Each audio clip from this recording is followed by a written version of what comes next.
Dito ko ngayon guys, may paradahan ng jeep. Ito, bumabaha na. Ito sa taas. Ito talaga dito bagsakan ng tubig. Ano?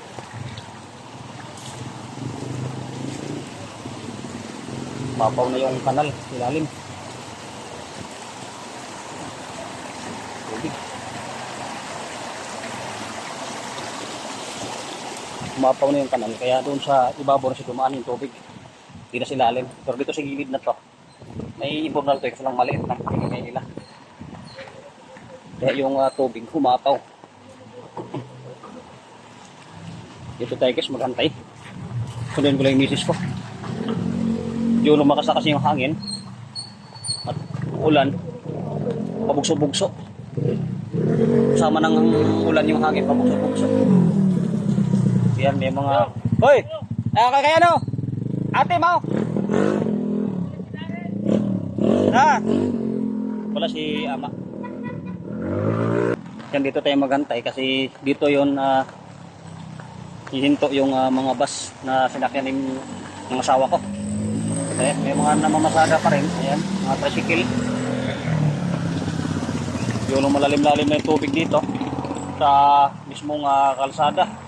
May gilid paradahan. Yan.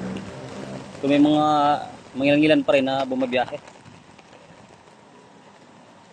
May mga pasahero pa din na silang na isasakay. Hintay natin dito. Baka mamaya nandito na yun. Darating na yun.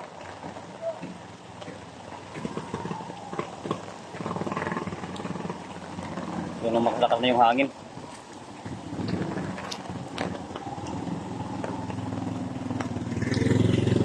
Tapa. Kaya mahirap dito pagdating sa baba. Sa may paradahan ng mga tricycle. Yan dyan sa unahan. Pag lumakas talaga yung ulan, malakas na malakas yung ulan, naiipon yan dyan yung galing sa taas yung tubig. Pero maragas sa grabing lakas. Dati nga daw may naano din na matanda. Kahit binago na nila yung drainage, pero kasi napuno na naman siguro yung drainage ilalim, kaya umapaw naman yung tubig. Dapat talaga dyan, lagyan nila ng yung drainage talaga na malaki para yung tubig mabilis bumaba.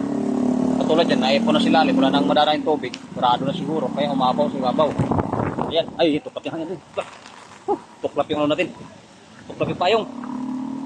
Ayan, na, grabe.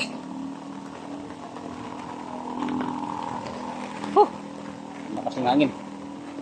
Tapos si Mrs. Buti naman at nakasakay sila ng maaga. Ayan, lumalakas yung hangin. Ang payong natin, nilipad-lipad na. Kanina, nabaliktad yung payong natin kanina. Yan, baliktad naman. Yan, yung mga namamasada pa rin ng mga tricycle. Ayan. Sabi niya sakay daw, hindi naman ako sasakay. Mingnan. Mingnan tayo lang tayo. Pagkamalan tayong pasahero.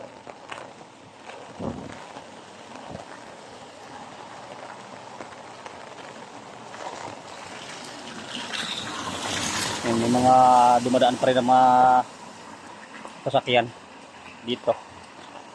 Dito talaga naipon yung tubig sa gilid ng kalsada. Yan. Lalalim yan dito.